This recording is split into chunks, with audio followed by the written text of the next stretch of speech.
What up, how's your boy, Mr. Downtown Ray Melo, and you're listening to the Entertainment Report on iHeartRadio, live from Dubai for Thursday, February 15th, 2018, delivering some major stories and trends going on in the world of entertainment and beyond. You can follow the show on Facebook, Twitter, or Instagram, facebook.com/Entertainment Report with Ray Melo, that's RAYMELO, on Twitter at The Enter Report, or on Instagram at The Entertainment Report. You can listen to the show anytime you want on iHeartRadio. Just go to iHeart.com or your iHeart phone app, search for The Entertainment Report, and it'll take you to the page.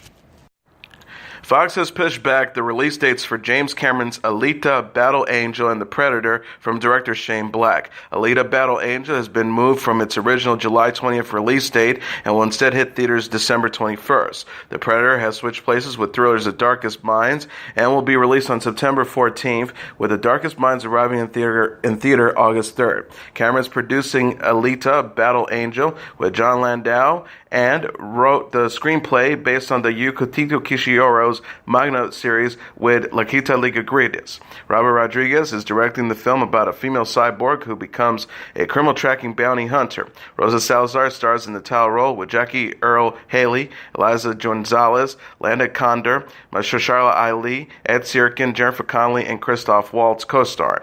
The Predator, the fourth installment in a sci-fi action series that began with 1987's Predator, stars Sterling K. Brown, Boyd Holbrook, Thomas Jane, Olivia Munn, Keegan-Michael Key, and Jacob Tremblay. Fox also announced that Murder on the Orient Express sequel Death on the Nile from director and star Kenneth Branagh will be released on November 8, 2019. A new animated feature from Blue Sky Studios titled Foster was also dated for March 5, 2021. Ron Howard on Wednesday said fellow filmmaker Jon Favreau is lending his voice to a non-human character in Howard's upcoming movie Solo: Star Wars Story. Howard wrote, wondering why we're all together, at John_Favreau is voicing a very cool and important alien character for #Han Solo. Flattered and fortunate I could pull him away from his #Lion King directing duties. As he retweeted a photo of Favreau posted of him, Howard, and writer Lawrence Kasdan. Solo is the origin story of the intergalactic smuggler Han Solo, who was played by Harrison Ford in 4 Star Wars blockbusters. Starring Alden Ehrenreich as a younger version of the character, the latest film in the franchise is set to be released on May 25th. Favreau's directing credits include Elf, Iron Man, and The Jungle Book. Dwayne Johnson takes on a giant genetically modified wolf and lizard in the second trailer for the upcoming action thriller Rampage.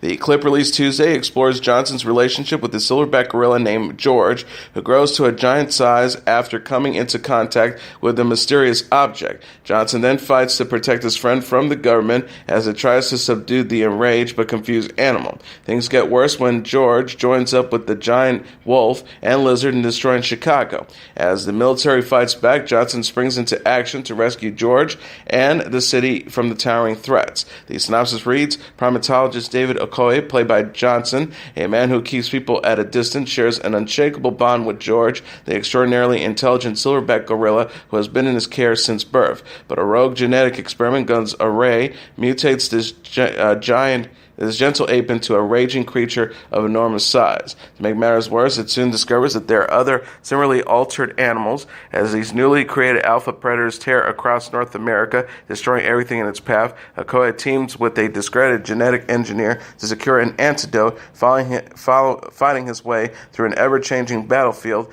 not only to halt a global catastrophe, but to save the fearsome creature that was once his friend. Rampage, based on the video game series of the same name, is directed by Brad Payton and also stars Naomi Harris, Malin Ackerman, Jake Lacey, Joe Manganiello, and Jeffrey Dean Morgan. The film is set to arrive in theaters on April 20th.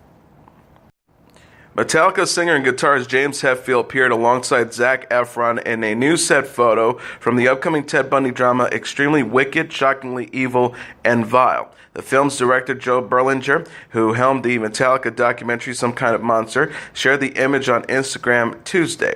The photo features Efron as Bundy and Hetfield as Utah Highway Patrol Officer Bob Haywood, who was the first to arrest the serial killer in 1985. The filmmaker said, a special day on set of our Little Bundy movie starring at Zac Efron and at Lily Collins. Metallica's in the house as at Papa_Head plays Officer Bob Haywood in his first dramatic role. Having one of my musical heroes in our film is pretty damn awesome. Mentioning star Lily Collins, who portrays Bundy's longtime girlfriend, Elizabeth Knopfler. Extremely wicked, shockingly evil, and vile marks the first dramatic role for Hetfield. He has appeared in films and television shows as himself. Berger said in a statement about the rock star's casting, having spent hundreds of hours behind the scenes with James and the rest of Metallica, I've experienced his charisma and powerful presence close up. It seems only natural that he would bring that same power and magnetism to a dramatic role, so when he agreed to my pitch that he be in the movie, I was thrilled. Extremely wicked, shockingly evil, and vile will be told from the perspective of Knopfler, who turned Bundy into police after he raped and murdered more than 30 girls and young women.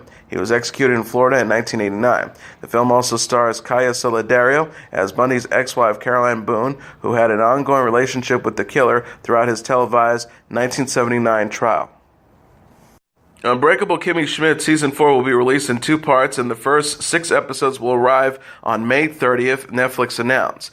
The comedy series stars Ellie Kempler, Titus Burgess, Jane Krakowski, and Carol Kane, will then return with more episodes at a later date in 2018.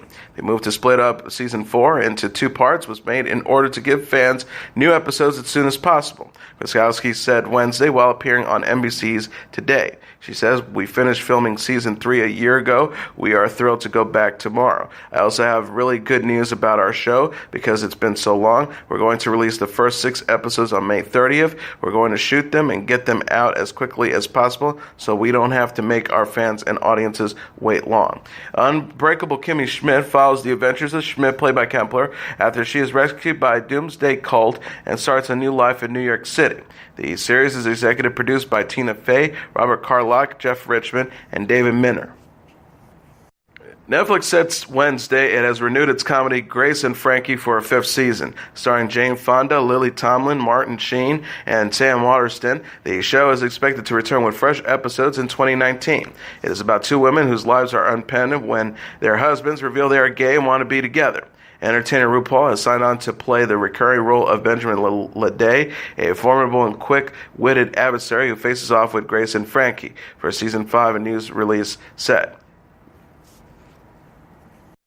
Producer, director, and writer Ryan Murphy has signed a multi-year deal to produce new shows and films for Netflix starting July 1st. Ted Sarandos, the chief content officer at Netflix, said in a statement Tuesday, Ryan Murphy's series have influenced the global cultural zeitgeist, reinvented genres, and changed the course of television history. His unfaltering dedication to excellence and to give voice to the unrepresented, to showcase a unique perspective, or just to shock the hell out of us, permeates his genre-shattering work. From Nip Tuck, our first licensed series, to American Crime Story, The People vs. O.J. Simpson, and American Horror Story, we've seen how his brand of storytelling captivates consumers and critics across the globe. His celebrated body of work and his contributions to our industry speaks for themselves, and we look forward to supporting Ryan in bringing his broad and diverse stories to the world.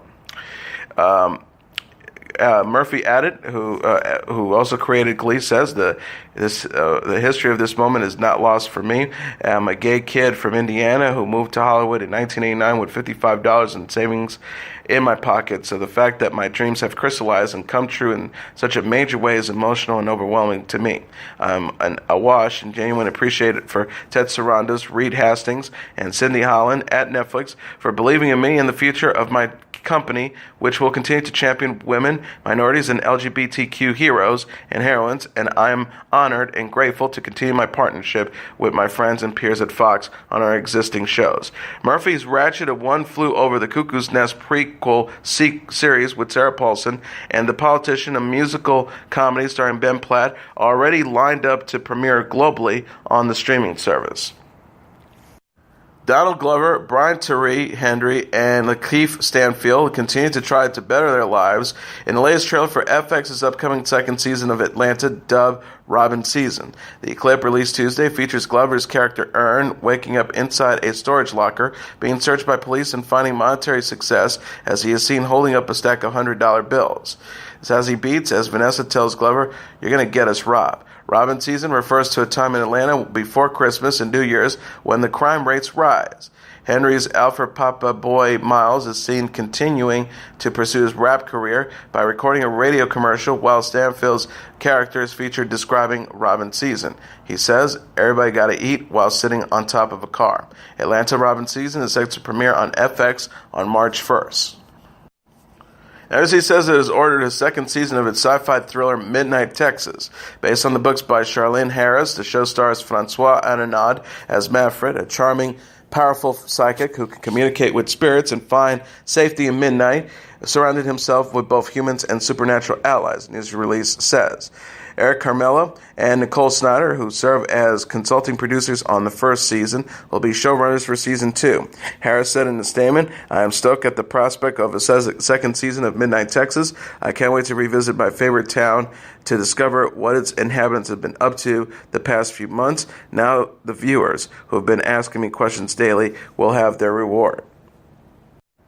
American Idol and Smash alum Katharine McPhee has been tapped to play the role of Jenna in the Broadway musical Waitress. McPhee is scheduled to make her Broadway debut April 10th at the Brooks Atkinson Theater. She is scheduled to appear in the show through June 17th, producers announced Wednesday. Based on writer-director Adrienne Shelley's 2007 film of the same name, the musical opens in April 2016. Previous actresses to play Jenna include Sarah Bareilles and Jessie Mueller.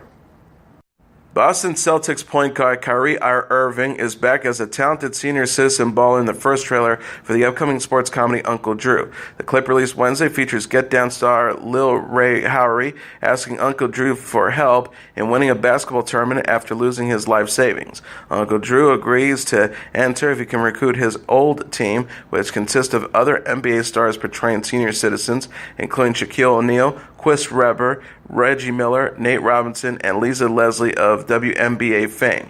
ESPN teased the star-studded cast in September. Irving says in the trailer that also features comedians Tiffany Haddish and Nick Kroll, "You don't stop playing because you're getting old. You're old because you stop playing." Uncle Drew, directed by Charles Stone III and produced by Wick Godfrey and Marty Ballin, is based on a fan-favorite digital episodic series created by Pepsi that stars Irving as the title character. Uncle Drew is set to arrive in theaters June 29th. Wendy Williams has canceled tapings of her talk show for the remainder of the week due to having the flu. A spokesperson for the Wendy Williams Show said in a statement Wednesday, "Wendy is still experiencing flu-like symptoms, and so she can rest up and get better. We have decided to cancel tapings for the rest of the week." Reruns of the Wendy Williams Show will air Wednesday through Friday. The announcement of the show being canceled through Friday came after it was announced on Tuesday that Williams would be canceling her Valentine's Day episode. Williams is 53, has also canceled a planned upcoming appearance on Page 6 TV. The talk show host made headlines in October when she fainted live on the air while announcing the winner of a Halloween costume contest. She said of the incident, "It was scary."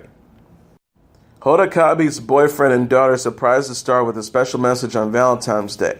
The 53-year-old television personality teared up on Wednesday's episode of Today after watching a video from Joel Schifferman and daughter Haley Joy. Kotb was away in South Korea covering the Pyeongchang Olympics for NBC. She was all smiles as she took in Schifferman and Haley Joy's message from their home in New York. Schifferman said in the clip, "We missed the dinner and the show. Mommy dances and sings. So today we're going to do some finger painting. We're going to make a picture for Mommy for Valentine's Day." Schifferman ends his message by translating some baby talk from Haley Joy. Kotb and Schifferman celebrated Haley Joy's first birthday as a family before Kotb left for South Korea. Haley Joy turned 1 years old on Wednesday, Valentine's Day. Kotb captioned a video Tuesday of Instagram of her family's early celebration. "It's already Valentine's Day in South Korea, and I'm missing my Valentine's baby. We're celebrating little Haley's birthday before I left." Kotb co-stars Savannah Guthrie and Dylan Dreyer also received messages from their families. Guthrie shared 3-year-old daughter Vale and 14-month-old son Charlie with Michael Fedman, while Dreyer's parents to 13-year-old son Calvin with Brian Fichera. Frances Bean Cobain says getting sober was, quote, "the best decision she ever made." The 25-year-old artist and model detailed her struggle with addiction in an Instagram post Tuesday while celebrating 2 years of sobriety. Cobain captioned a smiling clip of herself in Oahu, Hawaii. This moment is a representation of who I am on February 13, 2018. It feels significant here now because it's my second sober birthday. She says it's like an everyday battle to be in attendance for all the painful, bizarre, uncomfortable, tragic, fucked up things that has happened or will ever happen. Self-destruction and toxic consumption and deliverance from pain is a lot easier to her to. Cobain initially kept her issues quiet out of fear of being judged or misunderstood or typecast as one specific thing, but decided to speak out after recognizing her journey might be informative or helpful to others. The star said, undeniably for myself and those around me, become present is the best decision I've ever made. So I'm going to take today to celebrate my vibrant health and the abundance of happiness, gratitude, awareness, compassion, empathy, strength, fear, loss, wisdom, peace, and the myriad of other messy emotions I feel constantly. She added, as cheesy and cornball as it sounds, life does get better if you want it to. I only know what works for me, and seeing to escape my life no longer works for me. Cobain is the daughter of late Nirvana frontman Kurt Cobain and singer and actress Courtney Love. She and her boyfriend, the Ceremonies guitarist Matthew Cook, arrived in Hawaii last week after celebrating their one-year anniversary as a couple. The model captioned a picture with Cook on Sunday. You're my best and most favorite hoodman. I love your innards a wild lot. P.S. I like that we make the exact same dumb fact at the same exact time. Michael Phelps and his wife have welcomed their second child. The 32-year-old retired Olympic swimmer shared a first photo of son Beckett Richard on Tuesday after wife Nicole gave birth to the infant on Monday, February 12th. Phelps captioned a picture on Instagram of Nicole with Beckett and their 21-month-old son Boomer. Magical moments yesterday. Nicole and I would like to introduce Beckett Richard Phelps to the world. He gushed, we had a healthy baby boy and a healthy mama. I do feel like the happiest man in the world. Being able to build our family to now 4 6-week doggies is so incredible. Hashtag a family of 4 now. Nicole shared a similar photo and a sweet message on her own account. She wrote, our family grew by 1 yesterday. Meet Beckett Richard Phelps. I'm surrounded by boys and I couldn't be happier. Phelps and Nicole welcomed Beckett just 1 day after being fiat by family and friends at a baby shower. The couple posted photos from the party on Instagram but had yet to announce their baby's sex. Nicole wrote, such an amazing day celebrating our hashtag baby sharks. We are so thankful for everyone who was able to be with us and everyone who was with us in spirit. Phelps and Nicole married in June 2016, shortly before the swimmer announced his second retirement.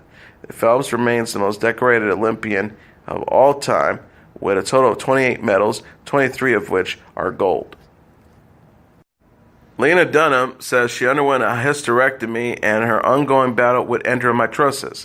The 31-year-old actress said in the March issue of Vogue that she had an elective total hysterectomy in hopes to end her struggle with the disease. The Endometriosis Foundation of America excerpted the essay on its website Tuesday. Dunham said she chose to have a hysterectomy after, quote, years of complex surgeries measuring in the double digits and many alternative treatments, including pelvic floor surgery, massage therapy, and pain therapy. Her surgeons discovered other medical issues during the procedure.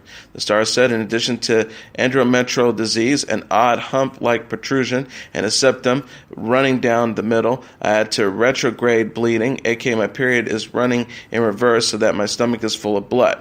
She added, my ovaries had settled in on the muscle around the scarsal nerve in my back that allowed us to walk. Let's please not even talk about my uterine lining. The only beautiful detail is that the organ, which was meant to be shaped like a light bulb, was shaped like a heart. CNN reported Dunham's essay is titled The Painful Truth. The actress has battled endometriosis for years and canceled her Lenny Leonard tour in May due to the pain of the condition. She explained at the time, my body, which I've worked through all kinds of pain many years, just doesn't seem to have what it takes to do this tour. To be perfectly honest, I'm the greatest in the amount of physical pain that I've ever experienced. After being told that I was endometriosis free after my last procedure, more disease was found in deeper spots that require immediate surgery and now physical therapy. Dunham is best known for creating and starring the HBO series Girls. Selena Gomez is switching up her look ahead of her next big project. The 25-year-old singer and actress showed off a new hairstyle in Instagram Stories videos Tuesday after attending the Coach show at New York's Fashion Week. The post showed Gomez rocking long brown hair and wispy bangs. The star previously sported short blonde hair with dark roots. Gomez told her 133 million followers, "Just know that my lack and absence on social media is not a lack of my love.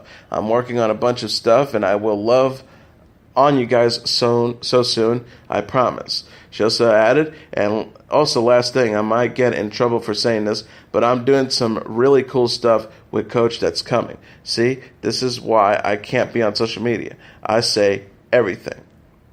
Gomez was named the brand ambassador for Coach in 2016 and stars in the brand's new spring campaign. She is also working on her highly anticipated third studio album, although she has yet to set a release date. Camila Cabello has booked her first ever solo tour. The 20-year-old singer shared 20 dates of her headline Never Be the Same tour in an Instagram post Wednesday. Cabello captioned a sultry promo image for her 16.7 million followers. Question 1, will you be my Valentine? Question 2, want to come fly with me?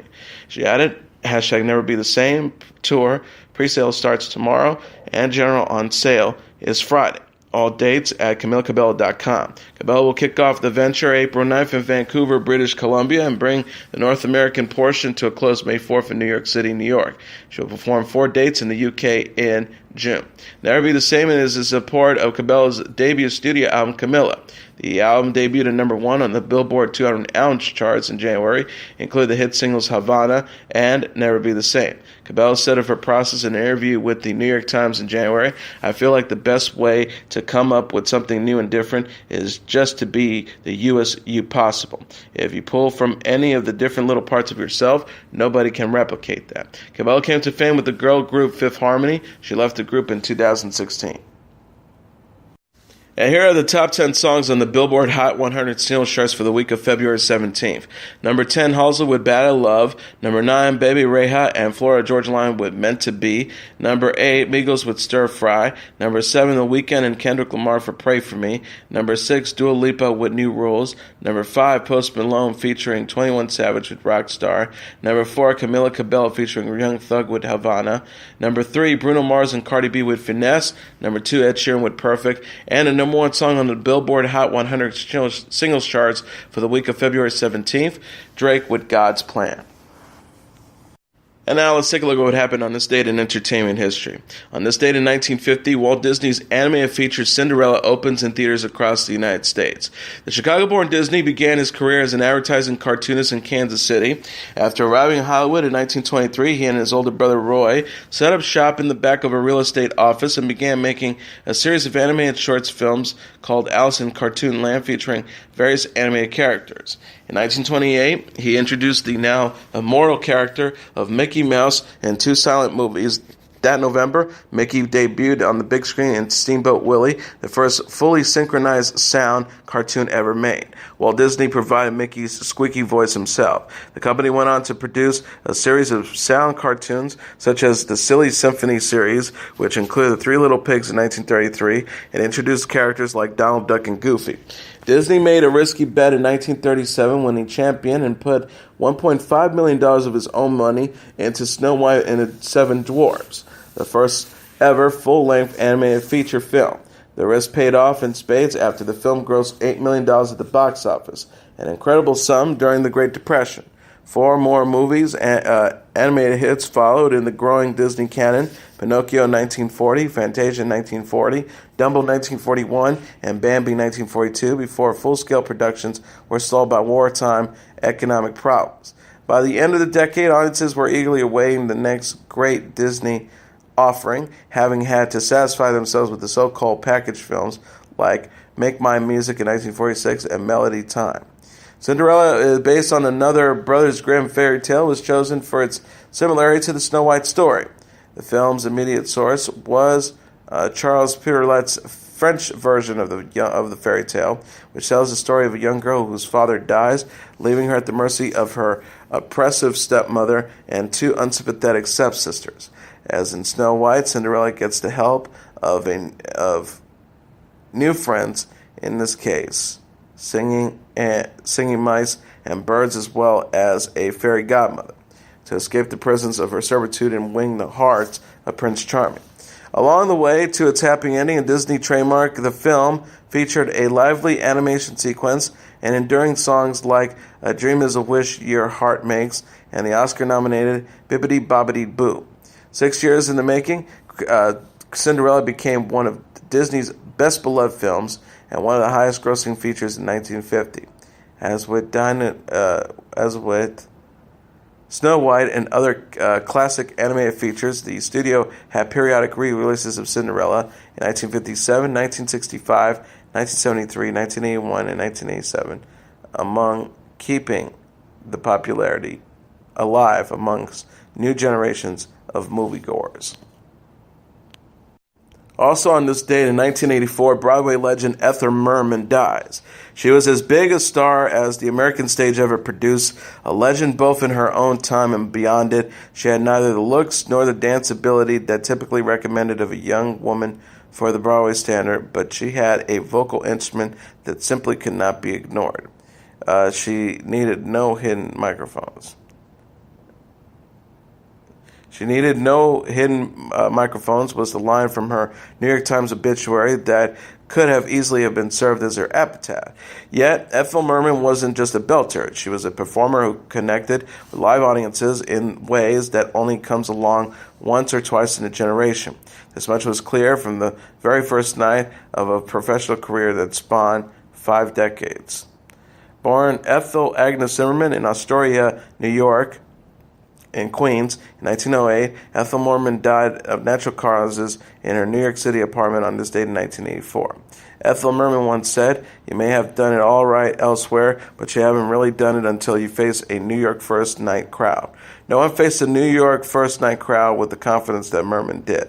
On opening night of her very first Broadway show in George Gershwin's Girl Crazy, Merman brought down the house with their performance of the now classic "I've Got Rhythm," at one point holding a high C note for 16 bars while the orchestra played on and the crowd roared. Of the performance that electrified the rapturous audience that night, Merman herself said, "It seemed to do something to them, not because it was sweet or beautiful, but because it was exciting." Legend has it that Gerwin himself rushed back to greeting Merman after the curtain closed, telling her, "Don't you ever let anyone give you a singing lesson. I'll ruin you."